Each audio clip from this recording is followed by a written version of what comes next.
ಪಾಕ್ ಸೇನೆ ಮೇಲೆ ತೆಹರಿಕೆ ತಾಲಿಬಾನ್ ಅಟ್ಯಾಕ್ ಮಾಡಿದೆ. ದಕ್ಷಿಣ ವಜಿರಿಸ್ತಾನದ ಖಮ್ರಾಂಗ್ ಪ್ರದೇಶದಲ್ಲಿ ಆಗಿರುವಂಥ ದಾಳಿ ಇದು. ಮೊನ್ನೆ ತಾನೇ ಇದೇ ಸಂಘಟನೆಯವರು ದಾಳಿಯನ್ನು ಮಾಡಿದ್ರು, ತೆಹರಿಕೆ ತಾಲಿಬಾನ್. ಈಗ ಮತ್ತೊಂದು ದಾಳಿ ಖಮ್ರಾಂಗ್ ಪ್ರದೇಶದಲ್ಲಾಗಿದೆ.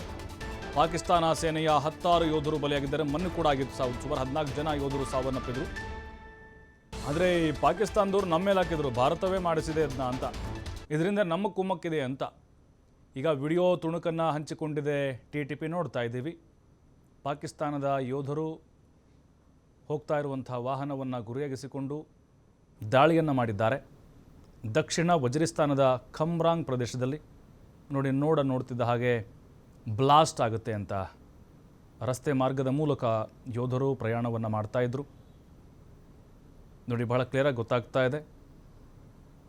ತೆಹರಿಕ್ ಎ ತಾಲಿಬಾನ್ ನೋಡಿ, ಬಾಂಬ್ ದಾಳಿಯನ್ನು ಮಾಡಿದ್ದಾರೆ, ಗುರಿಯಾಗಿಸಿಕೊಂಡು ದಾಳಿಯನ್ನು ಮಾಡಲಾಗಿದೆ. ಅದರ ಕುರಿತಾದಂತಹ ವಿಡಿಯೋ ಕೂಡ ಬಿಡುಗಡೆ ಮಾಡಿದ್ದಾರೆ. ಇದಕ್ಕಿಂತ ಪಾಕಿಸ್ತಾನಕ್ಕೆ ಸಾಕ್ಷಿ ಬೇಕಾಗಿಲ್ಲ ಅಂತ ಅನಿಸುತ್ತೆ.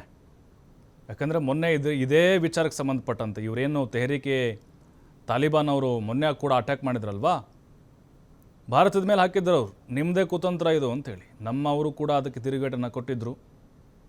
ಈಗ ನೋಡಿ, ಅವರ ಸದಸ್ಯರೇನಿದ್ದಾರೆ ತೆಹರಿಕ್ ಎ ತಾಲಿಬಾನ್, ಇವರು ಕೂಡ ನಿರಂತರವಾಗಿ ಪಾಕಿಸ್ತಾನಕ್ಕೆ ಮಗ್ಗಲ್ಮುಳ್ಳ ಕಾಡ್ತಾ ಇದ್ದಾರೆ. ಯಾಕಂದರೆ ಈಗ ಮೊದಲಿನ ಥರ ತಾಲಿಬಾನ್ ಆಗಿರ್ಬೋದು, ಪಾಕಿಸ್ತಾನದ ನಡುವಿನ ಸಂಬಂಧ ಸರಿಯಾಗಿಲ್ಲ, ಎಲ್ಲ ಹಳಸಿ ಹೋಗಿದೆ. ನೋಡ್ತಾ ಇದ್ದೀವಿ, ವಾಹನಗಳನ್ನು ಗುರಿಯಾಗಿಸಿಕೊಂಡು ದಾಳಿಯನ್ನು ಮಾಡಿದ್ದಾರೆ. ಪಾಕಿಸ್ತಾನದ 16 ಸೈನಿಕರು ಬಲಿಯಾಗಿದ್ದಾರೆ. ದೇಹಗಳು ಛಿದ್ರ ಆಗಿದೆ. ನೋಡಿ, ಇದು ಕ್ಲಿಯರಾಗಿ ಗೊತ್ತಾಗ್ತಾ ಇದೆ. ವಾಹನಗಳು ಹೆಂಗೆ ಸುಟ್ಟು ಬೂದಿ ಆಗಿದ್ದಾವೆ ಅಂತೇಳಿ ಟೆಲಿಗ್ರಾಮ್ ಖಾತೆಯಲ್ಲಿ ಈಗ TTP ಈ ವಿಡಿಯೋವನ್ನು ಹಂಚಿಕೊಂಡಿದೆ.